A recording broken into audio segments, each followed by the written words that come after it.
Recent గా Instagram reels and YouTube shorts లో ఈ 3 లేయర్ ఎడిట్ బాగా ఫేమస్ అవుతుంది. జస్ట్ 3 minutes లో దీన్ని ఎలా చేయాలో చూసేద్దాము. ఫస్ట్లీ ఇన్ షార్ట్ లో మీకు నచ్చిన వీడియో తీసుకోండి. నేనైతే సేమ్ వీడియోని 3 లేయర్స్ కింద వాడుతున్నాను కాబట్టి వీడియోని స్ప్లిట్ చేసి దాన్ని స్విచ్ చేశాను. స్విచ్ చేస్తే ఏమవుతుందంటే మనం స్ప్లిట్ చేసిన పార్ట్ పిప్ కింద వెళ్ళిపోతుంది. ఇప్పుడు స్ప్లిట్ లో మిగిలిన ఇంకో పీస్ ఉంటుంది కదా, దాన్ని కూడా స్విచ్ ఆప్షన్ పెట్టుకొని పిప్ లోకి యాడ్ చేసుకోవాలి.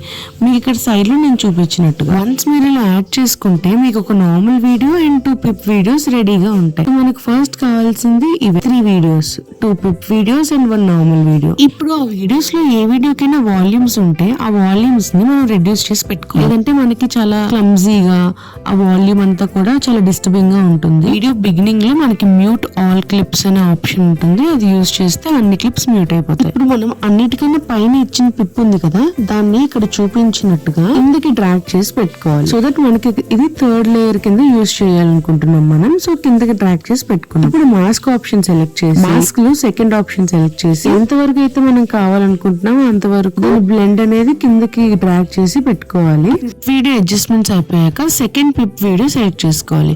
ఇప్పుడు అది కూడా సేమ్ మనం మధ్యలో రావాలనుకుంటున్నాం కాబట్టి మాస్కింగ్ లో సెకండ్ ఆప్షన్ ఇచ్చుకోవాలి. చూసారా మిడిల్ లో ఎలా వీడియో వచ్చిందో, మనకి 3rd టాప్ లేయర్ ఏదైతే ఉందో అది ఒరిజినల్ వీడియో నుంచి వచ్చింది. సో ఇది కూడా మనకు నచ్చినట్టుగా అడ్జస్ట్ చేసి పెట్టుకుంటాం. ఒకవేళ విడ్త్ కావాలంటే విడ్త్ పెంచుకోవచ్చు అండ్ మాస్క్ లేయర్ బ్లెండింగ్ కూడా ఇచ్చుకోవచ్చు. ఓకేనా. ఇప్పుడు ఒరిజినల్ వీడియో ఉంది కదా మనది, చూసారా డ్రాగ్ చేస్తే కనిపిస్తుంది కదా మీకు, అది టాప్ లేయర్ లో పెట్టుకుంటాం. అంటే మన ఇష్టం, మనం ఒరిజినల్ వీడియోని డౌన్ లేయర్ లో పెట్టుకొని పిప్ వీడియోని టాప్ లేయర్ లో కూడా పెట్టుకోవచ్చు. బట్ నేను ఇలా చూస్ చేసుకున్నాను. సేమ్ అదే మాస్కింగ్ ఎఫెక్ట్ పైన ఉన్న లేయర్ వీడియో కూడా ఇస్తాం. మనం ఎప్పుడైతే వీడియోస్ ఇస్తామో అది ప్లే చేశాక మనకు అది అడ్జస్ట్ అయినట్టు కనిపించకపోతే ఎవ్రీ వీడియోని మనం అడ్జస్ట్ చేసుకోవాలి. అప్పుడే మనకి నీట్గా 3 లేయర్స్ అనేవి వస్తాయి.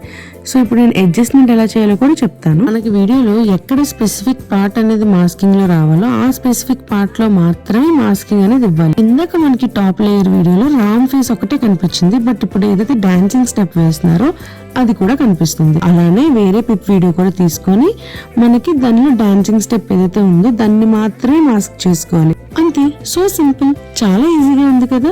వీడియోని 4K లో ఎక్స్పోర్ట్ చేసుకోండి. ఇన్స్టాగ్రామ్, యూట్యూబ్, వాట్సాప్ స్టేటస్ కింద చాలా మంది యూజ్ చేస్తున్నారు. అది ఎడిట్ చేయడం ఇంత ఈజీ. ఇప్పుడు మీకు కూడా తెలిసింది కదా, మీ సైడ్ నుంచి ట్రై చేసి నాకు ఖచ్చితంగా కామెంట్ చేసి చెప్పండి. వీడియో నచ్చిందా? ఇలాంటి ఇంకా ఇన్ఫర్మేటివ్ వీడియోస్ కావాలా?